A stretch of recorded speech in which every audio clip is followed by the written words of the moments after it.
ইব্রাহিম আলাইহিস সালাম আমাদের জাতির পিতার উপরে যে পরীক্ষাগুলো নেওয়া হয়েছিল তার মধ্য থেকে একটি পরীক্ষার কথা বলেছিলাম, সেটা হলো অগ্নি পরীক্ষা। জিবরিল তাকে এসে বলতেছে, হে আল্লাহর নবী ইব্রাহিম, আপনি আমার কাছে সাহায্য চান। তিনি বলতেছেন, আল্লাহ রাব্বুল আলামিন কি তোমাকে পাঠিয়েছে?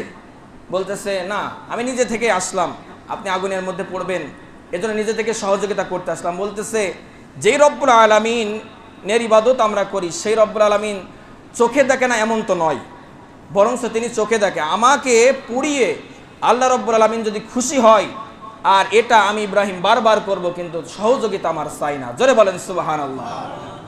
বলছে, তুমি ফিরে যাও, আল্লাহ রব্বুল আলামিন যদি অর্ডার করে তাহলে তুমি সহযোগিতা নিয়ে আসবা। তাদের ইমানটা কেমন দেখেন, আমরাও তো সেই ইব্রাহিমের সন্তান।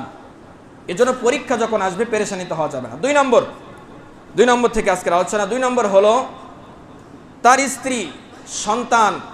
আপনারা জানেন তার সন্তান হয়েছিল 86 বছর বয়সে। কত বছর? সবাই কান, কত বছর? 86 বছর বয়সে সন্তান এসেছিল। এই সন্তান যখন হলো, এই সন্তান এবং স্ত্রী যখন ছোট্ট, তখন এই সন্তানকে আর এই স্ত্রীকে আল্লাহ রাব্বুল আলামিন অর্ডার করলেন, ইব্রাহিম যাও সন্তানকে মরুভূমির মধ্যে রেখে আসো।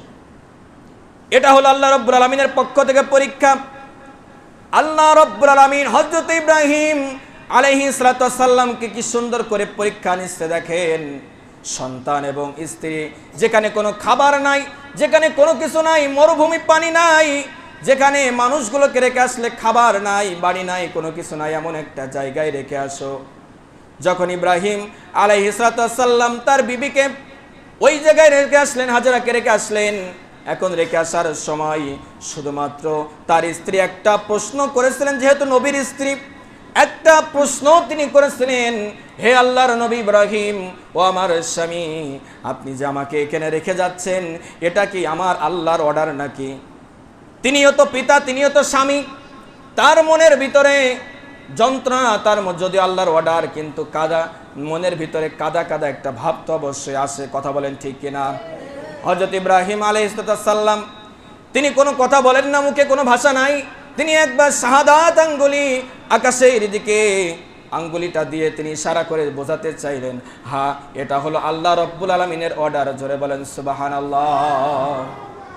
বলতেছে, ও আমার স্বামী, যেহেতু এটা আল্লাহ রাব্বুল আলামিনের অর্ডার, আর আল্লাহ রাব্বুল আলামিন আমাকে এই মরুভূমির মধ্যে একা ছেড়ে দিবেন না, আর আমি বিপদে পড়ব, আল্লাহ রাব্বুল আলামিন যে দেখবে না এমনটা হতে পারে না।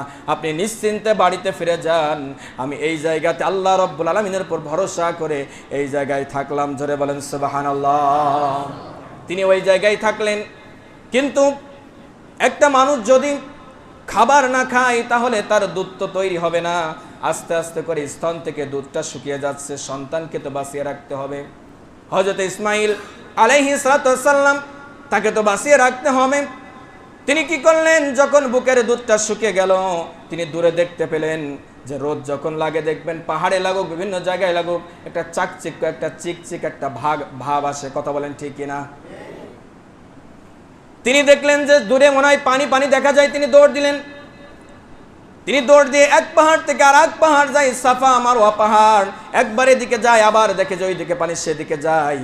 তিনি এই পাহাড়ের মধ্যে একবার দুইবার নাই 7 বার তিনি এটার মধ্যে দৌড়াদৌড়ি করেছিলেন।